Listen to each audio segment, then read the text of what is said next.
What you wanna know? What's going on, people? Myke C-Town here with another episode of What Do You Want to Know, where you ask your question. If I like your question, I'll answer your question on camera. And yeah, it's been a minute since I've done one of these videos. I actually really like doing these, but to be honest, the questions kind of dried up a little bit. Like, people weren't really sending a bunch, but I actually found this question had actually been stuck in a spam folder for some weird reason. I'm not sure why. But I'm glad I found it because I actually really like this question. But before we get into that, if you'd like to contribute a question to this series on my channel, you can send an email to ctownwdywk@gmail.com. So let's go ahead and get into the question. This comes from B Tavers, and they said, I wish I had your ability to break down lyrics the way you do. You'll catch things that go straight over my head, and I don't know how you do it. But I have a question.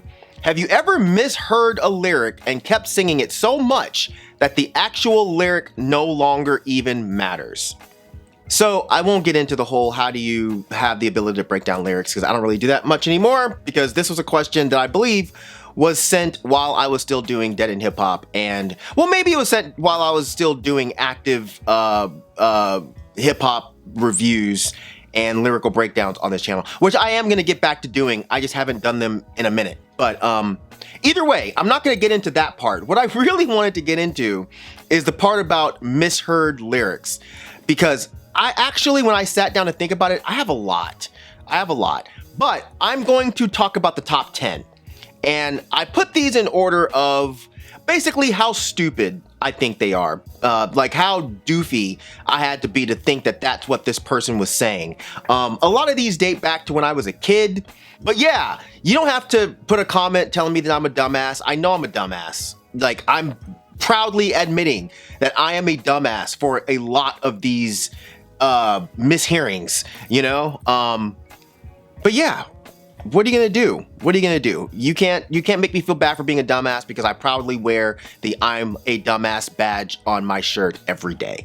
So let's go ahead and start with number 10. This is a doozy, but yeah, Prince, Let's Go Crazy, off the album Purple Rain. Okay. So I grew up listening to this album all the time. It was heard in my house all the time from when I was a young child. But Let's Go Crazy is one of my favorite songs on this album. Now, the lyric on this song says, you see, I called my old lady for a friendly word. She picked up the phone, dropped it on the floor. Was all I heard. That's what he said. Now, what I heard is, I called my old lady for a friendly word. She picked up the phone. She's joshing on the phone. Is all I heard. So you youngsters have probably never heard the word josh, or to josh somebody, or they're joshing. It means to kind of like play around, fuck around, fool around. I don't know. It's an old white person word, for lack of a better descriptor. I don't think black folks really use it. So I should have thought that it was kind of weird that Prince would be using it, but you know, when I was much younger, I didn't really know that black people played guitar and played rock and roll. So Prince using the word joshing wouldn't have been weird to like a fucking 8-year-old, right? But I thought Prince was saying he called his mother, because his old lady would be his mother to me. He called his mother and she was just kind of playing around on the phone, you know? She's making weird sounds, you know? He called her, hey mom, and mom's going, just trying to be funny, I guess, you know, wacky mother of Prince. I didn't know really what sex was yet, you know? So I thought the mom was just fucking around. Just fucking around on the phone. Then I was told later, when I was in school, probably around 4th, 5th grade, that he was actually calling his girlfriend, and his girlfriend was having sex, and he heard them having sex. But I still thought he was saying joshing. You know, I was corrected that it was on the floor, so I heard joshing on the floor. So for a long time, I thought joshing meant sex. It took a very, very long time to get that straight. So there you go. That's the 10th one. Number 9, Rob Bass, It Takes Two, off the album It Takes Two. This was long before the internet was a thing. There was no such thing as genius back then. So what Rob Bass says is, I won't fess, wear a bulletproof vest, don't smoke Buddha, can't stand cess. Yes. Now what I heard was, I won't fess, wear a bulletproof vest, don't smoke booty, but I thought he was pronouncing it like weird, like Buddha, like booty, Buddha. Like, look at that girl with the big old Buddha. Yeah, I don't know. Anyway, don't smoke booty, can't stand sex. Yes. So I was like, why is he so against sex? You know, that was the first question. I was a bit older than I was when I heard the Prince song. So at this point I knew what sex was, kinda. But I definitely knew that people liked it. You know, I'd heard NWA by this point. You know, this song, It Takes Two, came out in 1988, and Straight Outta Compton also came out in 88. Easy Does It came out in 88. And shit, Ice-T's song Sex came out in 87. So I'd heard songs about sex. Even if I didn't like fully get what it was, I knew it was with a girl, and I knew that dudes liked it. You know, everybody except Rob Bass. Which, by the way, when I first heard Rob Bass, I thought his name was Raw Bass, like R-A-W, not Rob. But that doesn't really matter that much to the story. But yeah, the other big question here was, what does it mean to smoke booty? Or Buddha, booty. I assumed it meant, I'm gonna have to like censor this because YouTube loves to demonetize shit. So I thought it meant sex, which I only knew what that even was because I had found my dad's like porno catalogs when I was around this age. So I thought it was a reference to, you know, analogy sex without the OGY. And I assumed analogy sex was just an everyday part of sexual relations. That was just like what happens. So yeah, I thought Rob Bass was like, I don't do butt sex, so therefore I don't like sex at all. So yeah, a very strange character that Rob Bass guy was, right? But anyway, number 8, got Cat Stevens, Wild World, off the album T for a Tillerman. Now, on this song, Cat Stevens says, ooh, baby, baby, it's a wild world. It's hard to get by just upon a smile. Now, what my dumbass heard was, ooh, baby, baby, it's a white world. It's hard to get by just upon a smile. So, I thought the song was about him telling a girl who was maybe leaving her like childhood home or like neighborhood or something and venturing out into the big, wide, crazy world. And I thought he was explaining to her that it was a white world, you know, like James Brown says it's a man's world. I thought Cat Stevens was saying it's a white world, a world full of white supremacy, and you need to be careful. Not that any of that was untrue, but that's clearly not what Cat, or as he goes by now, Yusuf, was talking about at all. So yeah, number 7 goes to 7 Seconds with the song Clenched Fists, Black Eyes. Okay, and that's off the album The Crew, an album that I absolutely love. Now, when I got into punk and hardcore, I didn't have money to buy every single album that I wanted to hear. Most of the stuff I heard was like tape dubs that friends would give me, and 7 Seconds was one of those dubs. Now, what he says on the song is, because we're the new kids, we've got our heads, we'll keep on fighting till old ways are dead. Clenched fists, black eyes. What my dumb ass heard was, we're the new kids, we've got our heads, we'll keep on fighting till old ways are dead, cause it's black guys. Now, I had no idea why they were saying that.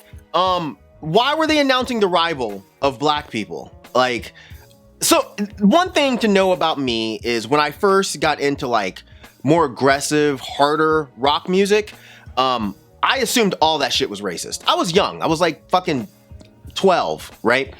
I assumed all of that shit was racist, including punk. I knew nothing about punk and what punk was. I just heard the music and liked it, but then I saw a lot of the people that were involved in it, the people in the bands, and a lot of them had shaved heads. So I thought all of them were Nazis, man. I thought all of them. My 12-year-old self, 13-year-old self was like, all these motherfuckers are Nazis. So I heard this shit and I thought, fuck, man, I really like this 7 Seconds band, but they're Nazis. And you're probably wondering, like, how the fuck did you get that if the song is called Clenched Fists, Black Eyes? I didn't have the song titles. I just had a cassette dub of the tape. So I had no idea. But the hilarious thing is, if you have the album, after this song is the song Colorblind, right? And he's singing so fast on this song, I couldn't tell what he was saying here either. But there's one line that always stuck out to me, and that's where he's saying something about burning crosses in the night, right? So I didn't know. I was like, man, now he's fucking talking about burning crosses. This is some bullshit. And then the most fucked up part about this song is he starts rapping on this song, right? Colorblind. I thought he was making fun of rap music because the rapping, I love you, Kevin Seconds, but the rapping is so bad. It's so bad. So I thought it was a big haha, rap is stupid kind of thing. So when I started going to hardcore shows and punk shows, I thought that when I walked in the door, everyone was just gonna like stare at me because like, oh, there's a black guy because it's black guy, you know? And I was like, fuck, man, I don't want to go through that. Luckily, I don't think that happened. And of course, you know, I was totally wrong about every bit of this. You know, Kevin Seconds, who is one of the most awesome dudes in the world, as well as the band, they're awesome. And they were definitely very much anti-fascist, anti-racist. I was just a dumb kid letting my preconceptions kind of guide my brain and my ears and all that. So yeah, shout out to 7 Seconds. Okay, number 6. Speaking about racism, Pantera, 5 Minutes Alone off the album Far Beyond Driven. I first heard Pantera in high school. My friend Andy was actually getting me into metal. He's actually the guy who got me into Carcass. But anyway, yeah, he made me a dub of the Pantera album, Far Beyond Driven. And at the time, I really liked it. But I did catch a certain line that I thought was weird as shit. And it really came together when I saw the video for 5 Minutes Alone on MTV, and I saw what Phil Anselmo looked like. You know, the shaved head, and then the rest of the guys just look like your average fucking hillbillies that I would see marching with the Klan down the streets of Covington, Georgia when I first moved here, right? So I was like, oh, okay, well, these guys are definitely racist. That sucks. But yeah, the line that he actually says is, I read your eyes, your mind was made up, you took me for a fool, you used complexion of my skin for a counter-racist tool. Now what my dumbass heard is, I read your eyes, your mind was made up, you took me for a fool, you used complexion of my skin to judge a racist tool. Now, I thought this was weird that he was calling himself a racist tool, so I thought maybe he was like kind of being sarcastic about himself being a tool, but not that he was racist. I thought he was proudly saying like, yeah, I'm fucking racist, but I'm not a tool. You're calling me a tool, I'm not a tool.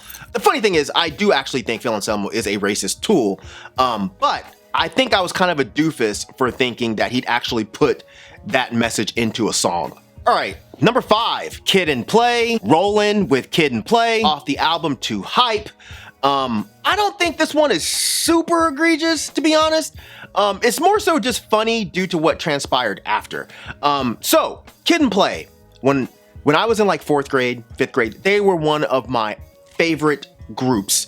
But yeah, on the song Rollin', Rollin', Roll with Kid and Play. Now, what he says is, so get off because you bit off more than you can chew. Now watch the dynamic duo do. What my dumbass heard was, so get off, you bit the nougat chew, now watch the dynamic duo do. You bit the nougat chew. So I thought he just randomly dropped a bar in the song about eating Charleston chews. Charleston chews were candy bars that had nougat in them, just like Milky Ways and Snickers, but Charleston chews were really big in Boston where I was born. So I kind of grew up eating Charleston chews, but after hearing Kid and Play, the slang for Charleston chews became nougat chews amongst me and my friends in 4th and 5th grade. whatever. When I hear the song now, even though I know what he's actually saying, I still hear "You bit the nougat chew." Okay, the fourth one is, when I first started doing this video, this song was the first song that came to mind. And that is Misfits, Angel Fuck, off the album Legacy of Brutality. Now, the funny thing is, until doing this video and looking up the actual lyrics, I had no idea what he was saying. But I just knew that there was no way that Glenn Danzig was saying what I thought he was saying. But now that I actually see what he's saying, I don't think my interpretation was that weird, to be honest. Now, of course, drop some comments down below if you think this is not what he's actually saying, because I don't know that Glenn Danzig has ever officially said these are the lyrics, and he certainly never said, hey, this is what the song is about. But here's what the internet says that he says. Little angel fuck, I see you going down on a fire plug. Oh, little angel fuck, sighs for everyone. Now, what my dumbass heard was, little angel fuck, I see you going down on a fire truck. Little angel fuck, sizes for everyone. Now, I always thought the song was about like a depressed, nerdy girl in school who was being used for sex by maybe some cooler kids or something. And that's maybe still what the song's about. I have no idea. Who the fuck knows what any Misfit songs are about? But anyway, I had to look up what a fire plug meant. And according to the internet, it's apparently a person of short and kind of stocky stature. So kind of like what Glenn Danzig is now, which is kind of weird. Or maybe he was kind of stocky back then. I don't remember. But in my head, I thought he was singing about a girl that could give head so well that she could kind of swallow a whole fire truck. And then the sizes for everyone, I thought he was saying, hey man, this girl is bad, bro. She can do a small fire truck. She can do a large fire truck, a medium-sized fire truck, any kind of fire truck you got, she can handle it. Now, why would Glenn Danzig be writing about somebody deep-throating a fire truck? Who fucking knows, man? Why was he writing about killing a baby? You know what I'm saying? Or fucking werewolves? Who knows? Who knows? But I think it's funny that my interpretation of the lyric wasn't that far off, but unfortunately, I get no clarity from discovering what the actual lyric is because I still have no idea what the hell this fool was talking about. Number 3, admittedly, this one is just really stupid. Smokey Robinson, the song Being With You off the album Being With You. I heard Smokey Robinson every fucking Sunday at my house, right? My mom or my dad, don't remember which one, played this album all the time. And I still, to this day, love this album. Now, I'll say this. When I was young, I thought Smokey Robinson was gay. All right. There was no reason for me to think this. I don't think anybody told me this. I had no reason to think it other than my kind of latent homophobia as a child. I saw Smokey, who was this pretty light-skinned, light-eyed man with this really kind of high-pitched, to me as a child, kind of womanly voice. So I just automatically assumed he was gay. Now, I'll say the cool thing about young Myke ctown is even at that age, which I was probably, I don't know, 7 or 8 maybe, I thought he was gay, but I didn't care. You know, I didn't think lesser of him. I didn't think he was weird or anything. I still loved his music. I just thought he was gay, and that's kind of it. So, what Smokey says is, I heard the warning voice from friends and my relations. They tell me all about your heartbreak reputation. What my dumbass heard was, I heard the warming voice of Prince and want relations, but they tell me all about your heartbreak reputation. So, I thought he heard Prince's voice and wanted to have a relationship with him. But He'd been told that Prince was a heartbreaker, which is easy to believe. I mean, look at this fucking guy. He gives heartbreaker, right? So I thought he was saying that he wanted Prince, but he was worried about getting his heart broken. And if you listen to the rest of the song, you know, I don't care what they think about me. I don't care what they say.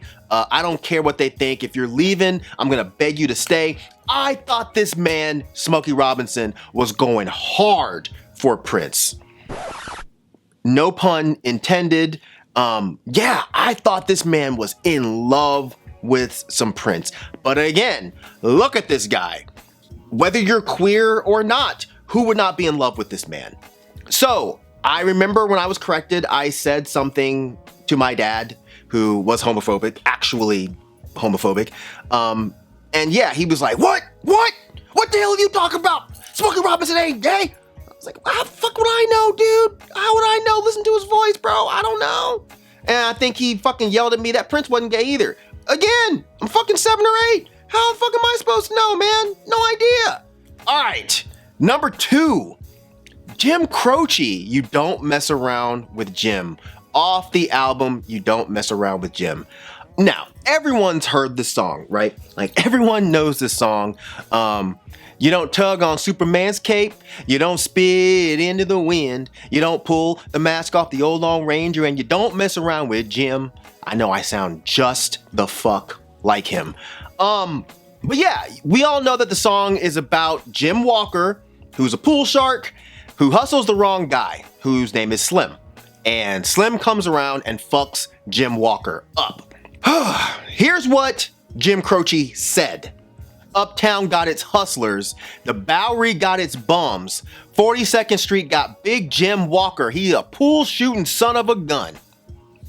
Now what my dumbass heard was, Uptown got its hustlers, the Bowery got its bums, 42nd Street got Big Jimmy Walker, he a pool shooting son of a gun. Now I heard this song when I was very young, and when I was very young, my favorite show was Good Times, and my favorite character on Good Times was Mr. Dynamite J.J. Evans, aka Jimmy Walker, okay? He was an idol. You know, he was a goofy, awkward, skinny black kid, but he was cool as shit, right? So when I heard this song, I thought this motherfucker Jim Croce was writing a song about J.J. Evans, aka Jimmy Walker, and I thought this was the meanest shit on the planet. Cause I was like, who the fuck is Jimmy Walker bothering? Why would you write a song about stabbing and shooting Jimmy Walker? Yeah, I was just heartbroken as a kid because I really liked this song, but this made me not want to listen to any other Jim Croce songs. You know, I heard Time in a Bottle. I was like, nope, that's the guy that killed Jimmy Walker. Who wants to kill JJ, man? But yeah, I was very happy to learn that I was very wrong, but that didn't happen until I was probably in my late teens. I was probably in my late teens when I got into Jim Croce, who I absolutely love Jim Croce. He's one of my favorite songwriters. Rest in peace to Jim Croce. But when I finally realized that he was not writing a song about J.J. Evans, I was just like, oh, I've been a dumbass for a lot of years, man. A lot of years. But yeah, let's move on into the last one. Yeah, when I started doing this video, I knew this was gonna be number 1. Okay, I knew it was gonna be number 1. I've mentioned this one before, and the response was hilarious. Y'all were mad at me, dude.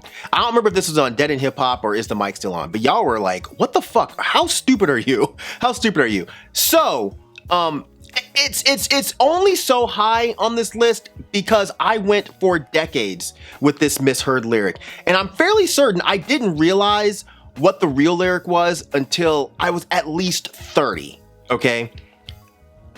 The song is Michael Jackson, Liberian Girl, off the album Bad.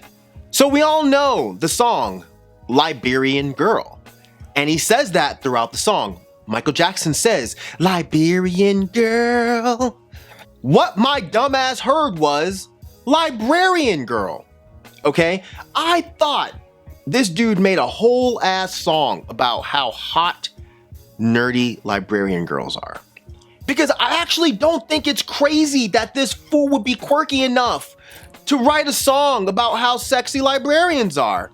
Like, that's a thing, right? Hot librarians. The hot nerdy girl thing, we know. But like, hot librarians, I feel like people that are my age kind of grew up with that trope of the sexy librarian with the bun and the glasses. You know, there's probably a whole fucking section of porn about hot librarians. And then when you think of the women around that time, when you think of like Kennedy from MTV, right? Or you think about Lisa Loeb, you know what I'm saying? Or Annie Potts in Ghostbusters. Like, who could blame Mike Jack for writing a song about hot librarians? Who doesn't like a hot ass librarian looking girl, right? But yeah, even like at the beginning of the song where it's like, I still don't know what the hell, like it's Swahili at the beginning of the song where it's like, whatever he's saying, right? I always thought that was supposed to be a librarian kind of whispering in the library, like telling you to be quiet. I thought that's what this was, and it led into the theme of Librarian Girl. Librarian Girl, you came and you changed my world. Makes sense, just like in the movies. You know, I walked into the library, went to rent a book, and I'm like, oh shit, look at this fucking hot ass librarian that's behind the counter. Librarian Girl. It made sense to me. It made sense for fucking 30 years of my life, okay? But yes, he's talking about librarian girls, who I'm sure are just as beautiful as librarians, but you know what I'm saying? I had the shit wrong, and there you go. So yeah, I'm gonna stop there. I've got others, but I stopped at around 10. But yeah, y'all drop some comments down there. Let me know if there's some weird ass lyrics that you've misheard that you had wrong for a long period of your life. And yeah, let's talk about it. Let's chat about it. Let's laugh about it. But yeah, thank you for watching. Thank you for laughing at me being a fucking idiot.